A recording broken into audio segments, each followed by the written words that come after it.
Welcome. Baruch atah Adonai Eloheinu melech haolam asher kitshanu b'mitzvotav v'tzivanu la'asok b'divrei Torah. Make sure I have the right thing to share. A moment. Here we are. So because we completed the Rashis on Parshat Vayeshev, we're going back to Torah Temimah and back to Genesis and continuing there, and we're moving slowly along. So we're on verse 10, right? And we're talking about the third day, where God says, let the waters be gathered from under the heavens to one place, that the dry land should be seen, and so it was. Vayikra Elohim leyabasha eretz. God called the dry land eretz, land, earth. Velikmei hamayim kara yamim, and for the gathering of the waters he called yamim, seas. Vayar Elohim kitov, and God saw how good it was. So, and we know that good essentially means that it was a completed act. So we're on to this place, verse 10, mikveh hamayim, right? And to the gathering of the waters he called seas. Rabbi Yossi Omer, Rabbi Yossi says, Kol hayamim psulim v'zavim, so all the seas are unfit for one who has a seminal flow, ulemetzoraim, and for those who, it could be a woman who has blood that's issuing from her, and that this is defined in the book of Leviticus. It's for ongoing emission here. Ulemetzoraim means to lepers, ulekadesh bahem mechatat, and to sanctify with these waters the water. I think it's called the water of lustration. We're talking here about the ashes of the red heifer that were used to cleanse a person from tumat mate, from the impurity that one gets from being in contact with a corpse. My tama, and for what reason? Why would that be? Why would these waters be unfit for that kind of usage? The fish, in other words, you couldn't you couldn't use them to fill a mikveh or to make these special waters. What's the reason? The fisha kutuv kra'an mikveh, because Scripture calls them a gathering of waters. That means that they're all gathered into one place. And this is going to be clarified as to his reasoning in a little bit. Here he has the proof text, dichtiv, as it states, ulimikveh hamayim, and to the gathering of the waters, karayamim, he called the seas. And that's why the seas are no good for putting water into filling a mikveh, etc., with seawater or things like that. Can the sea itself be used as a mikveh? Well, possibly not for a zav or a metzora, and we'll see why. Because it turns out that when it comes to these kinds of levels of tumah, as opposed to the reason why a woman would go to the mikveh at the end of her regular menstrual period, the water for these kinds of purification, we'll see, is supposed to be flowing, living waters. So here we go. Ritzono lomar. So what's the point? What's the point he's making here? What he wants to say is shebetaharat kol ele, because when it comes to the purification of these particular categories of impurity, ketiv mayim chayim, Scripture talks about living waters. And what do we mean by living waters? Umayim chayim havu rak me mayanot, right? And with regards to living waters, they only refer to the water that comes from a well or a spring. Shehachayut shehachayut ba lahem mimakom acher, because their existence, right, their presence comes from a different place. Dahainu menikvei hakarka shebachtahtehem, meaning from the holes, the cracks in the earth that are underneath them. In other words, these particular collections that are in a mayan, in a spring, the water comes from elsewhere, whereas the water from the ocean is there permanently. Here we go. Aval me hayamim, but the water in the seas, ein mayanot shebetachtehen asuyin liyot novelahem. So with regards to the oceans, we know there are certainly places in the ocean where they do have places underneath, on the bottom of the ocean where water is coming from there, right? But the water that is on those springs that are underneath the ocean are not made to to well up for them. Mish, so, no, sorry, I think what he's saying is Novea lahem mishem mayim chayim. They're not considered to be that source, and they are not considered living waters. Ella adraba, but on the opposite, in fact, the opposite, derech sham mitzu motziin chiyutan kol hanarot shebaolam.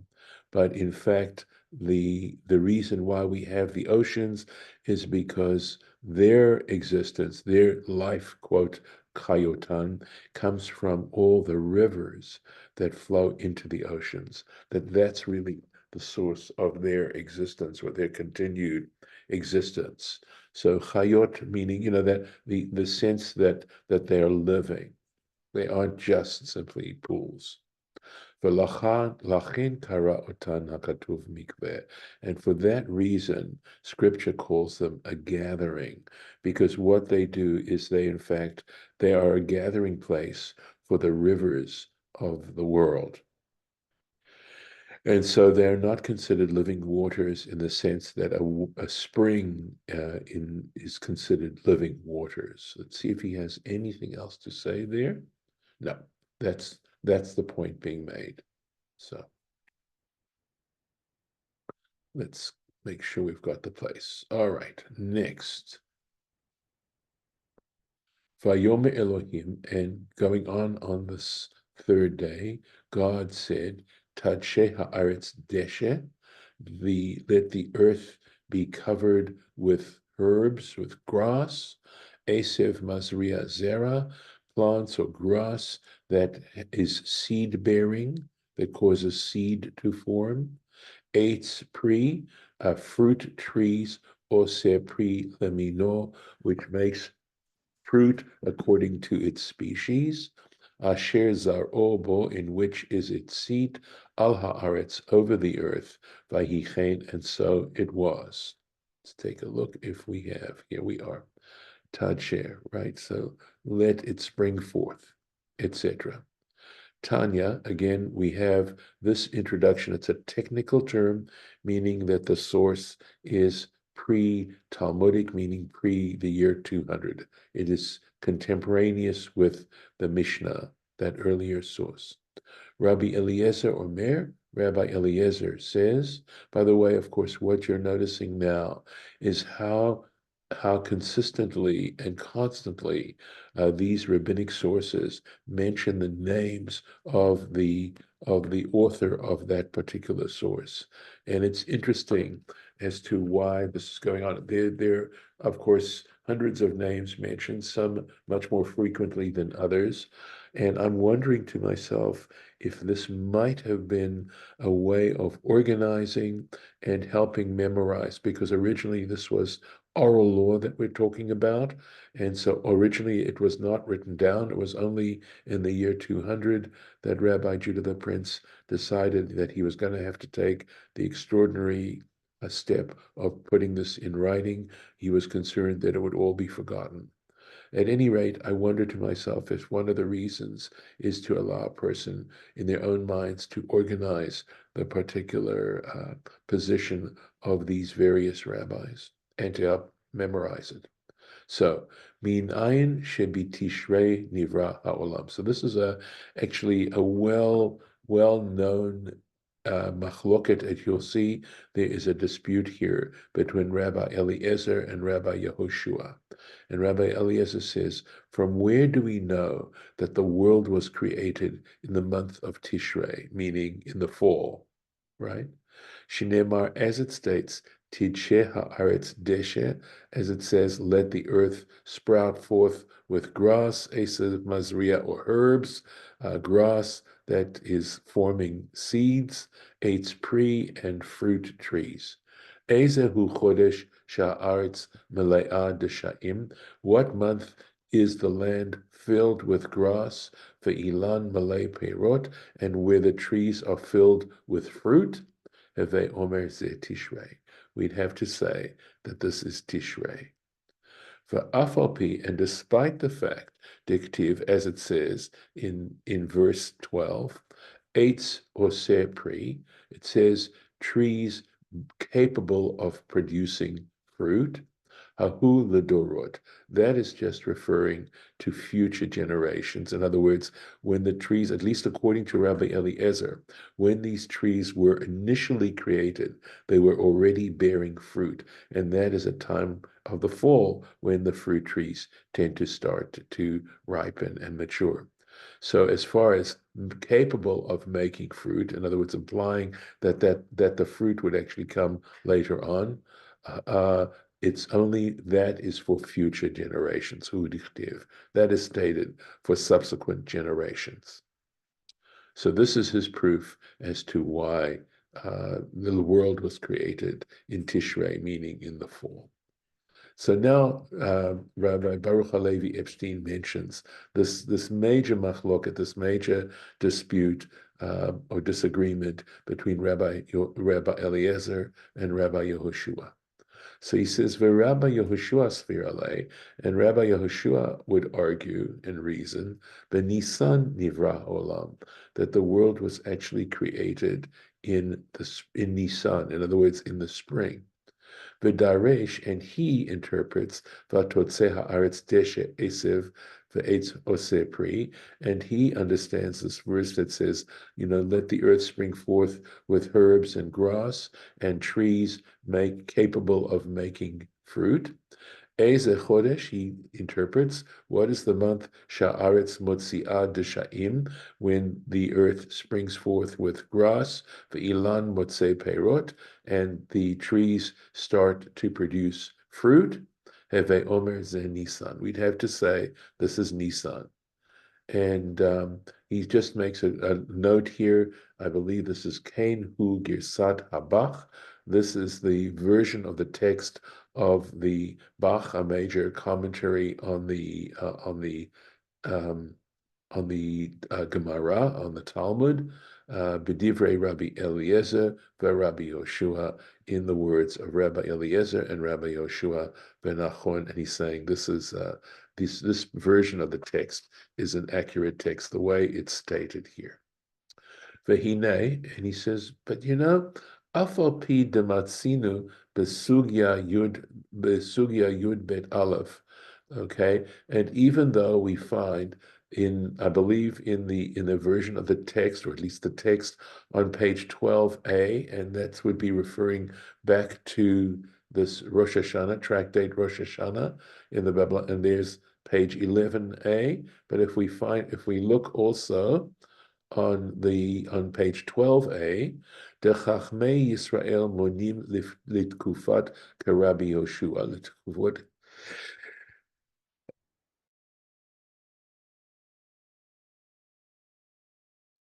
So sorry. They count the Tukufot, that is the seasons of the year, like Rabbi Yehoshua. In other words, they start it in Nisan, right? We consider that the beginning of the counting of the astronomical cycles.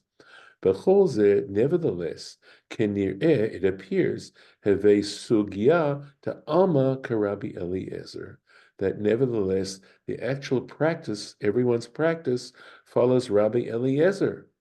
V'chein kavu b'tfilat Rosh Hashanah. And in fact, if you look at the prayer, the Amidah of Rosh Hashanah, you'll see it says, Zeh hayom tchilat ma'asecha. This is the beginning of your acts. This day is the beginning of your acts, implying the creation of the world. For Amru Rosh Hashanah, Kaf Zayin Aleph, and again in the tractate Rosh Hashanah on page 27a, the Nusach Zeh, that this particular formulation of the prayer, Atya Karabi Eliezer, it obviously is following Rabbi Eliezer, who says the world was created in Tishrei.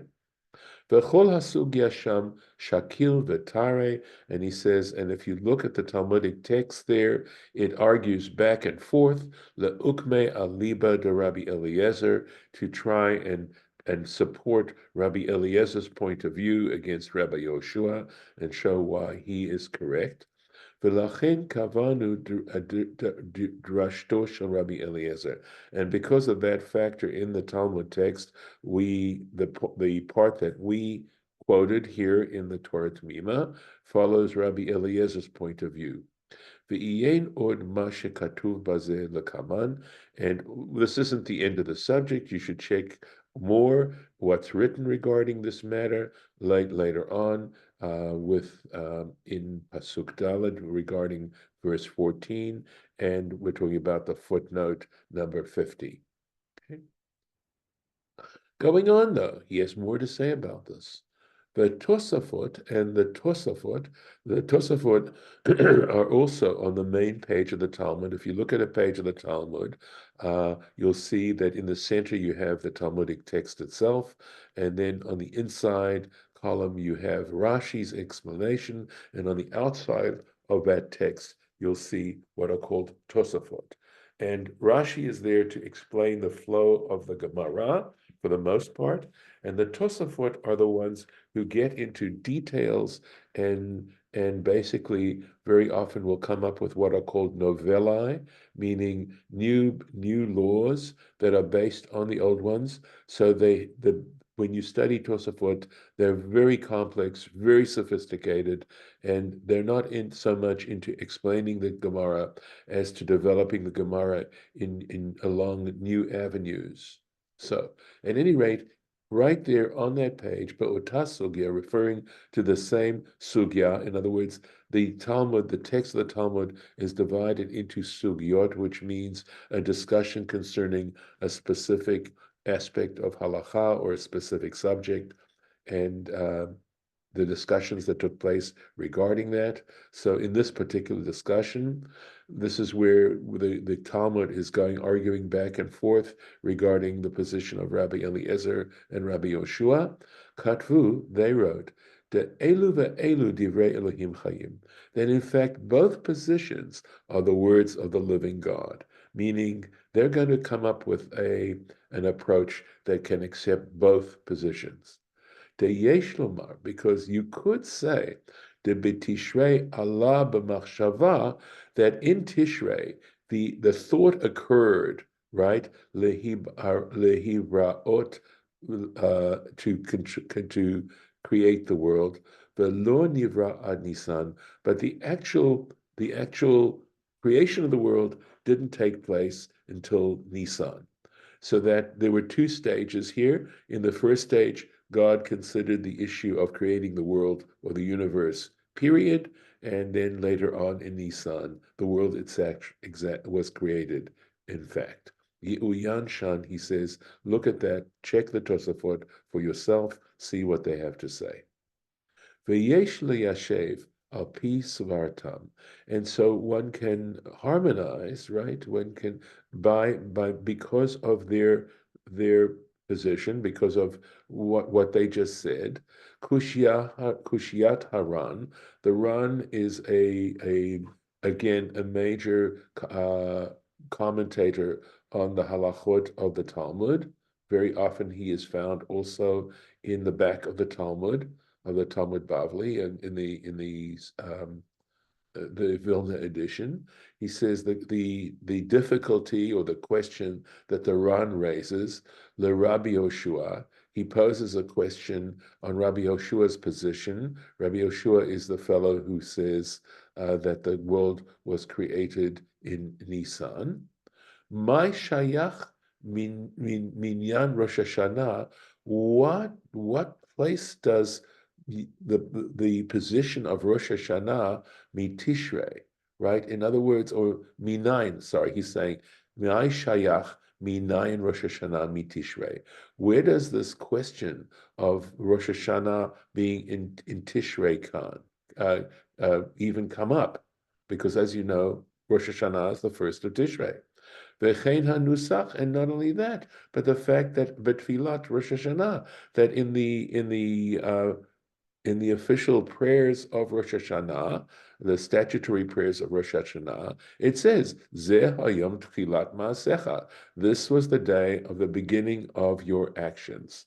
Acharei, since Rabbi Yoshua holds, the Svirale, the Nisan Nivra Olam, because he says that in Nisan the world was created. So how come Rosh Hashanah falls on the first of Tishrei if Rabbi Yoshua is correct?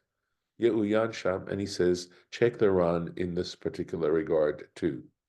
Aval divrei hatosafot.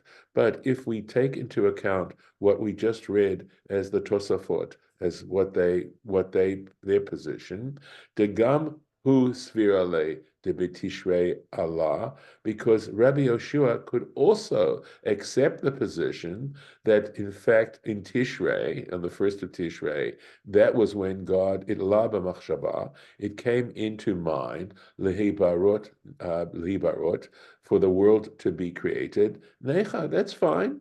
He could have held, Rabbi Yoshua could have agreed. Yep, that was when God decided to create the world.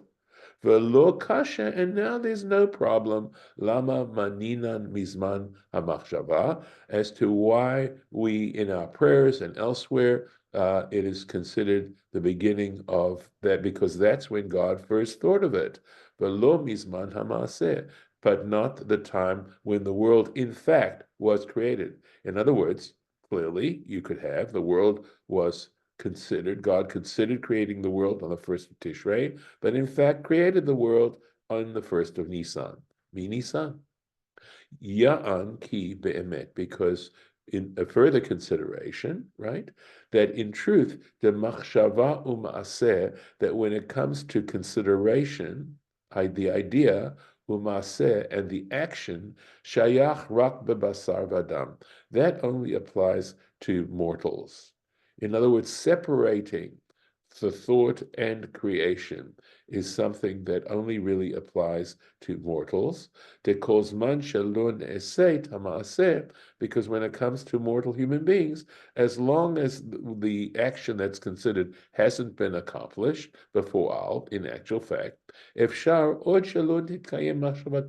it's always possible that his consideration, his thought, won't in fact be realized. It won't be actualized. But you can't hold that with regards to the Holy One, blessed be He. Because once God decided to create the world, He wasn't going to change His mind. For imkain, and if this is the case, okay, then in that case you could say that's as if the world was actually created in Tishrei, Vedok, and he's saying QED. So it occurred to me when I was reading this that, of course, we do have a great example of where God changes his mind. And we can find other examples. The great example that I can think of is in the book of Jonah, where God, in fact, does change his mind, right? And we also, of course, have the section with Abraham arguing with God not to destroy the cities of Sodom and Gomorrah, but because of what was actually going on there, and the fact that there weren't two righteous men in each city, God decided to go ahead with his initial plan. But when it came to the city of Nineveh, then God did change his mind. So I think that what we could say is that this is an exception that proves the rule, and that is the power of tshuva. And I think there's some other thoughts that go along. That, we get into certain habits, and they may be very bad and self-destructive or destructive habits. And it is so difficult to really, really do tshuva. And really doing tshuva, I think one of the things that the rabbis say is that, if you're always, of course, in a position where you could go back on your tshuva, but if you encounter exactly the same situation that led you into problems to begin with, and you don't repeat the bad action, then you've done tshuva. And I think precisely because real tshuva is such a difficult thing to accomplish that for that reason, it even has the power for God to reconsider what he's doing. So that's the thought I have. I'm going to stop the screen sharing and we'll go ahead and stop the recording.